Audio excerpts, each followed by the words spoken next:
जैसा कि last episode में हमने देखा कि क्वान रेंजी को ये पता चल गया है कि उसके फादर को बीबी डोंग ने मारा है। वो बीबी डोंग के आगे बहुत जोर से चिल्लाती है कि वो मेरे पापा थे जिन्हें तुमने मारा। मैं तुमसे नफरत करती हूँ और तुम मेरी माँ कहलाने के बिल्कुल भी काबिल नहीं हो। बीबी डोंग हंसते हुए कहती है कि क्या हुआ अगर मैंने उसे मारा भी तो मुझे तुम्हारे प्यार या फिर नफरत से कुछ फर्क नहीं पड़ता। बीबी डोंग साथ ही साथ ये भी याद कर रही थी कि कैसे वो क्वान जुनजी से बचकर भाग रही थी। वो फिर क्वान रेंजी से ये भी कहती है कि तुम्हारी करंट पार के अकॉर्डिंग मुझे तुमसे कोई खतरा नहीं है। क्वान रेंजी कहती है कि अगर तुम्हें अपनी पार का इतना ही घमंड है तो ज़्यालिन पास पर क्या हुआ था तुम्हारे साथ, क्या तुम्हें मुंह खानी पड़ी। बीबी डोंग कहती है कि मैं समझ रही हूँ कि तुम क्या कहना चाह रही हो, लेकिन क्वान दोलू ने मेरा यूज किया है जब मैं एम्पायर को एस्टेब्लिश करने के लिए पूरी मेहनत कर रही थी ताकि इस दुनिया को यूनाइट कर सकूं। क्वान दोलू ने 6 फ्लेमेंस के हाथ में पार दे दी और मुझे गद्दी से उतार दिया। क्वान रेंजी कहती है कि ये सब तुम इसलिए कह रही थी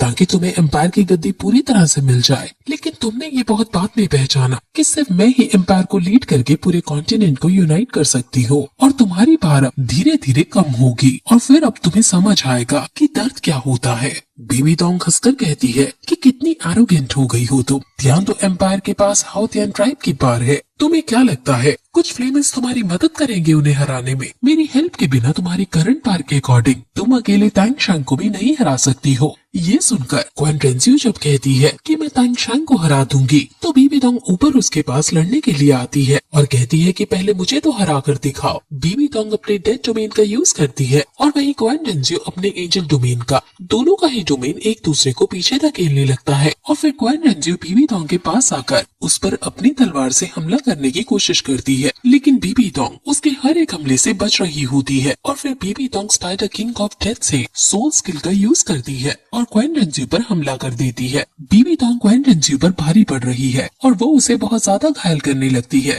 बीबी डोंग क्वान रेंजी को गले से पकड़ लेती है और कहती है कि तुमने इतने साल मेहनत की और तुम्हें मिला क्या? बीबी डोंग फिर से 8 सोल स्किल का यूज करती है और उस पर death and life in one dream का यूज करके उसे अपने मकड़ी के जाल में फंसा देती है और उस पर अपनी ढंग से हमला करती है। क्वान रेंजी बहुत मुश्किल से वहाँ से छूट तो जाती है, लेकिन उसे कई सारे डंक लग जाते हैं और वो नीचे गिर जाती है। वो खड़े होने की कोशिश करती है और कहती है कि मैं नहीं हार सकती और खासकर इससे तो बिल्कुल भी नहीं। वहीं हम तांगशांग को डेमन टाइगर से लड़ते हुए देखते हैं और वो दोनों आमने सामने एक दूसरे पर हमला करने का मौका ढूंढ रहे हैं। तांगशांग समझ जाता है कि ये अपनी पार हाइड कर रहा है। ये बहुत ज्यादा स्मार्ट बीस्ट है जो हर चाल सोच समझ कर चलेगा। अब मुझे कैसे न कैसे करके इसको अपनी स्किल यूज करने के लिए मजबूर करना है, वरना मुझे कभी कोई अपर हैंड नहीं मिल पाएगा। तांगशांग अब थर्ड सोल स्किल जिसका नाम कॉपवेब बॉन्डेज है उसका यूज करता है और नीचे से और ऊपर से दोनों तरफ से उसे जाल में फंसाने की कोशिश करता है, लेकिन वो अपने विंड एलिमेंट से वहाँ से बचकर भागने लगता है। इसलिए तांगशांग उस पर स्पाइडर वेब छोड़ता है जो कि ब्लू सिल्वर प्लांट से दुगना ताकतवर है, लेकिन वो अपने इलेक्ट्रिक एलिमेंट से भी तोड़ देता है।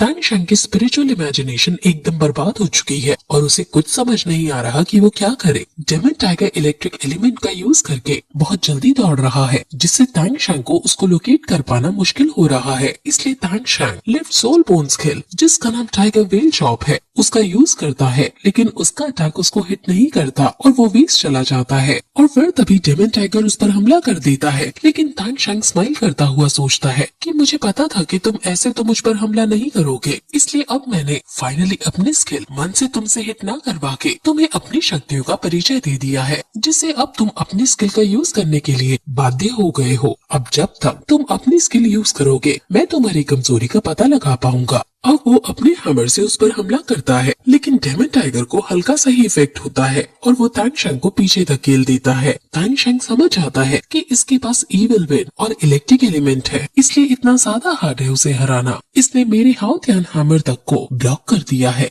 इसके सारे attack full of evil energy के साथ होते हैं। ये बहुत ज्यादा एबनॉर्मल है और अब मैं इसे और ज्यादा अपॉर्चुनिटी नहीं दे सकता हूँ। तांगशांग अब अपनी ट्राइडेंट को निकालता है और गोल्डन 13 हॉल बर्ड्स की फर्स्ट मूव का यूज करता है। वो अनस्टॉपेबल व्हर्लविड क्रिएट करने लगता है और उस पर कई सारे व्हर्लपूल्स छोड़ता है, जिससे डार्क डेमन टाइगर बच जाता है और उल्टा तांग शैंग पर ही अपनी डोमेन का यूज करके उसे करोड करने लगता है। तांग शैंग गोल्डन 13 हॉलबर्ड्स के सेकंड मूव का यूज करता है, जिसका नाम 1000 Years in Vain है, और वो एक साइक्लोन में डेमन टाइगर को फंसाने लगता है। तांग शैंग साइक्लोन का रेडियस बढ़ाने लगता है ताकि वो बाहर ना निकल सके, और ये स्किल काम आ जाती है। और तांग शैंग कहता है कि अभी भी तुम मुझसे काफी इंफीरियर ही हो, इवन इसी के लिए तुम एक्सट्रीमली गिफ्टेड टैलेंट वाले हो, लेकिन तुम मेरी मैजिकल स्किल्स को ब्लॉक नहीं कर सकते हो। अब मैंने तुम्हें घायल कर दिया है और अब मैं तुम्हें हरा भी दूंगा। तांग शैंग डिलेड एज्योर क्लॉ का यूज करता है, लेकिन डेमन टाइगर खड़ा होकर तांग शैंग के इस अटैक को तोड़ देता है और तांग शैंग पीछे धकेल दिया जाता है। तांग शैंग बहुत ज्यादा थक गया है और उसे समझ नहीं आ रहा कि वो क्या करे। अब तभी तांग शैंग आसमान में देखता है कि कोई चीज चांद को ढक रही है, और वहाँ तभी डेमन टाइगर अपना अटैक यूज कर देता है और उसे ट्रैप में फंसा देता है। तांग शैंग का ट्राइडेंट नीचे गिर जाता है और डेमन टाइगर उसे किसी पोर्टल के थ्रू कहीं भेज देता है। तांग शैंग को समझ नहीं आ रहा होता कि कहीं ये इसका सेकंड डोमेन तो नहीं। तांग शैंग शायद उसके अब स्पिरिचुअल रियल्म के अंदर पहुंच जाता है और सोचता है कि ये डार्क डेमन टाइगर बहुत ज्यादा स्मार्ट है।